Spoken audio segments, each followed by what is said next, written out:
Magandang gabi sa inyong lahat. Ito ang second recorded lecture para sa Module 1 ng Araling Panlipunan 10. At ang enabling competency para sa recorded lecture na ito ay, para sa lesson na ito ay nasusuri ang mga uri ng kasarian or gender at sex. So, pagkatapos ninyong mapanood, mapakinggan ang recorded lecture na to, inaasahan na kaya nating masagot ang katanungan na what are the types of gender and sex. Ganun din, kinakailangan magawa natin ang makapagsuri ng iba't ibang uri ng mga kasarian or gender at sex. Bibigyan ko kayo ng template para sa pagsusuri na ito. Okay? So, simulan natin sex and gender categories. Okay? Ito yung pinaka-pag-uusapan natin ngayon. So, bilang pagbabalik-aral, napanood ninyo, napakinggan ninyo sa podcast, napanood nyo sa YouTube, or nabasa nyo dun sa ating mga learning resources, na pag pinagkumpara natin ang sex at gender, mapapansin natin that gender is not static.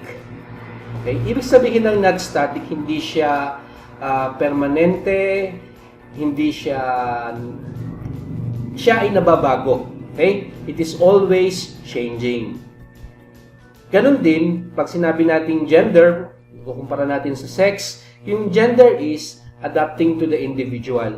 Yung mismong tao ang nagdedetermine kung ano yung kanyang gender. And, kahulihan, gender is adapting to the prevailing culture. So, pag tinignan natin ang mahabang istorya, mahabang kasaysayan ng development ng gender, mapapansin natin habang tumatagal, parami ng parami sapagkat yung categories ng gender. Bakit? Because it is always changing, it is always adapting to the individual and to the prevailing culture. Okay? So, yun yung difference ng sex sa gender.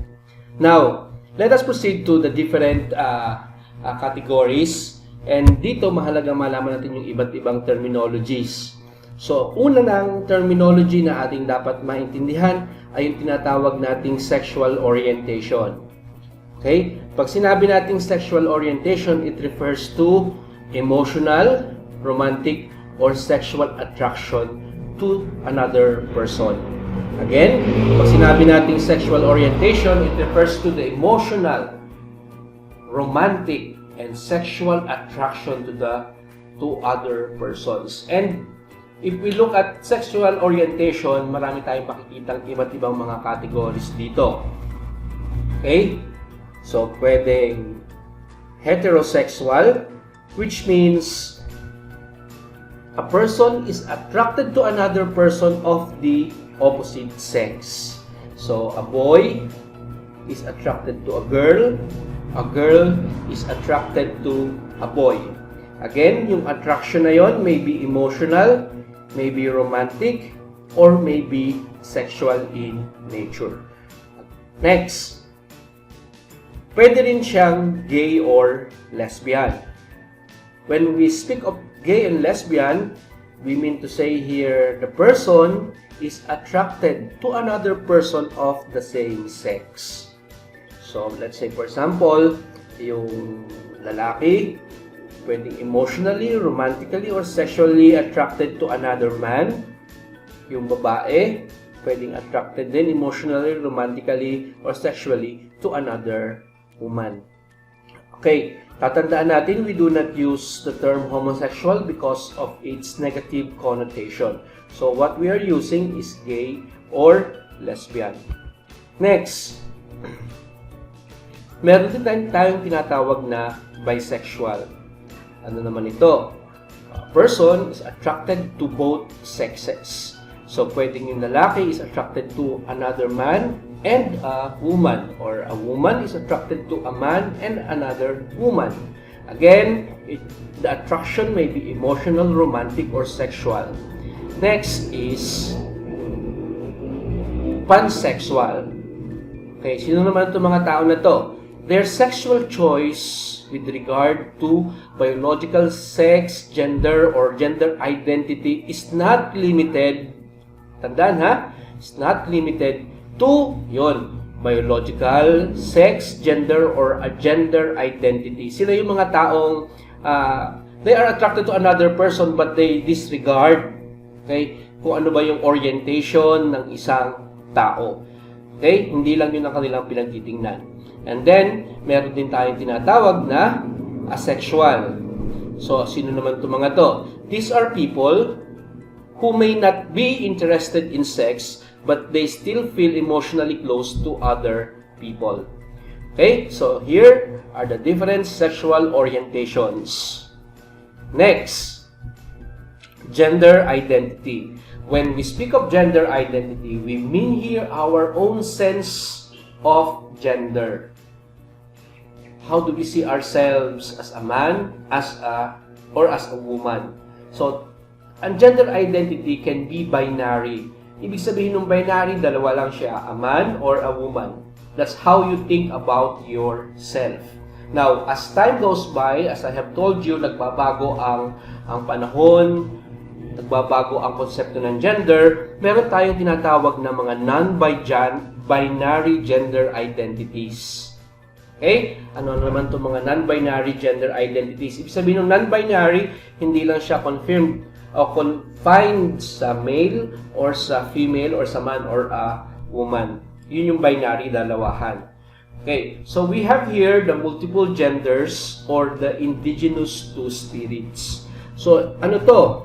It is an umbrella gender embracing indigenous and Western understanding of gender. So, sa kanya, he can be a man, he can also be a woman. Okay? That's why we have here two spirits. And then we have indigenous. Okay? Kasi ito ay sa mga indigenous people, particularly sa Indians. They see themselves as that.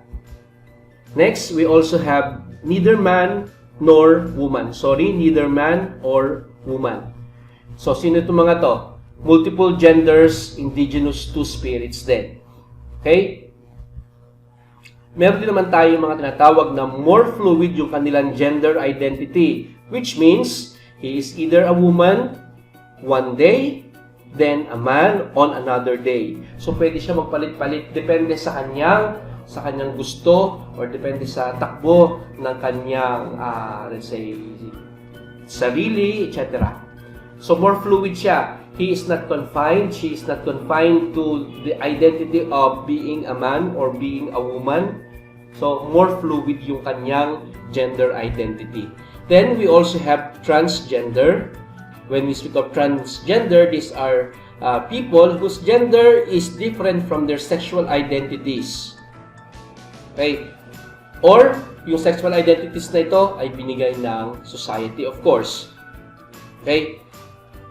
When I speak of to society here, kung ano yung binigay ng society na man, ganito dapat, woman, ganito dapat, no. So, for transgender, they have different, their gender is different from what the society tells them to be, and then it is also different from their sexual identities. Next, we also have the agender persons. Sino naman itong mga to? These are people who do not classify themselves into existing categories of gender. Sabihin nila, para sa kanila, too limiting itong mga gender identities na to. Even if it's binary or non-binary. For them, siguro, they think that they are just persons, not confined by these genders. Okay? So, we have talked about sexual orientation, gender identity, which is binary or non-binary. Next, okay, meron pa pala dito, nagdoble yung ating slide. Okay, so tatandaan natin, neither gender identity or biological sex can determine one's sexual orientation. Okay, so sabi natin, hindi porke ikaw ay lalaki, okay, ang sexual orientation na lagi ay heterosexual. Okay? Hindi rin yung gender identity mo na multiple genders, neither a man nor a woman, more fluid, transgender, a gender, can identify or can define, determine your sexual orientation. Now, another concept is gender expression. So, pag sinabi natin gender expression, this refers to the way we express our gender identities to the world. So, halimbawa, how do you project yourself to the world as a man? Okay? How do you project to the world yourself as a woman? So, how do you project to the world your gender as a transgender, as a gender, as a person with fluid gender identity? So, paano mo pinapakita yung gender mo? How we express our gender? Yun yung tatawag nating gender expression. And although may mga kultura, kahit sa Pilipinas, meron tayo nito na dapat ganito ang expression mo because you're a man, dapat ganito ang pananamit mo. Okay? So, although yun ay paraan natin ng how we express ourselves to the world, yun ay meron pang iba pang pwedeng pagsamahan na kategorya. Okay? Next, ito naman ay napag-usapan natin sa naunang mong recorded lecture, yung sex and genitalia. Okay? Sex or genitalia. So when we speak of sex, this is basically determined by our genitalia. So we have male, which is of course by the male genitalia. It's determined of course by the male genitalia. And then a female, which is determined by the female genitalia. Then the other category would be intersex. Okay? May mga pagkakataon na nagsisilang ang isang tao na pwede nating sabihin anyong lalaki pero may kasarian na pambabae o kaya anyong katawan o structure ng katawan niya is pambabae pero merong male genitalia. And of course, tandaan natin, pag pinagsama-sama natin itong mga concepts na to, ang binubuo nito ay isang tao. So we have this famous gingerbread person. So pag pinag-usapan natin ang gender identity, it is how we see ourselves as a man or as a woman. So how we think, how we feel about our gender. That is gender identity. Next, pag sa puso, we call this the sexual orientation, the emotional or physical or sexual attraction. Yung gender expression naman is how we project ourselves to the world. That's why we have here dots. So, paano pinapakita yung sarili mo? And of course, sex characteristics, which is basically determined by our genitalia. Now, ito ay bahagi pa rin dun sa isa nating module, sa isa nating competency, but I decided to include it here kasi madali itong maintindihan. We have these terms as well na sinasabi nating sex roles and then gender roles. So pag sinabi nating sex roles, these are the socially coded behaviors and practices often related to a person's reproductive capacities. So ang lalaki, ang sex role niya is to become a father, and then yung babae, ang kanyang sex role is to become a mother. So basically, sex role is determined by our reproductive capacities. Again, tulad ng sex is identified by our genitalia, determined by our genitalia, yung sex roles ay determined by our reproductive capacities. Now, gender roles, on the other hand, is how we are expected to act, to speak, to dress, to groom, and to conduct ourselves based upon our assigned sex.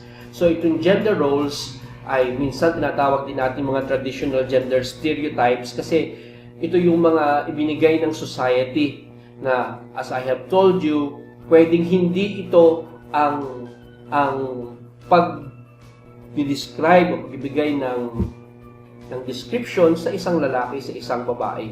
So, nahati ito sa dalawa. So, mga examples nito is pag feminine ka daw, pag babae, should not be aggressive. Pag masculine naman, dapat aggressive. Pag babae, dependent. Pag lalaki, independent. So, these are traditional gender stereotypes. And why do we not subscribe to these gender stereotypes? Precisely because gender is fluid. Gender is not static. Gender is always changing and adapting to the changing times. Now, that is the reason why it is possible that a man may be not aggressive pero dependent. Pwede rin ang babae agresibo and at the same time independent. Okay? Ang lalaki pwede rin maging gentle and at the same time tough. Ang lalaki pwede rin emotional and at the same time logical. Feminine, pwede rin silang logical and emotional at times. So, hindi natin pwedeng i-categorize. Ang babae, ganito lang dapat. Ang lalaki, ganito lang dapat. Ito yung tinatawag nating gender roles. The expectation of the community, expectation of the world. Lalaki ka, so this is how you should dress. You should not be wearing skirt, you should not be crying, you should not sport long hair, dahil pang babae yan. So, basically, itong gender roles ay gawa ng lipunan na ating ginagalawan.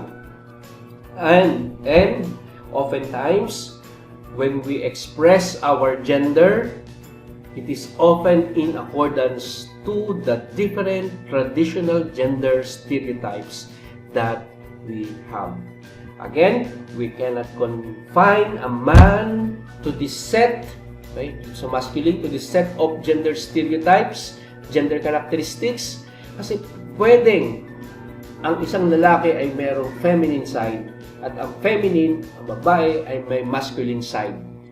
Hindi naman sila conflicting. Okay? So, I hope you understand the different gender and sex categories, including what you call this, including the gender roles and sex roles. So after watching this pre-recorded lecture, please answer the questions in our Google form and do the activities that I have provided you.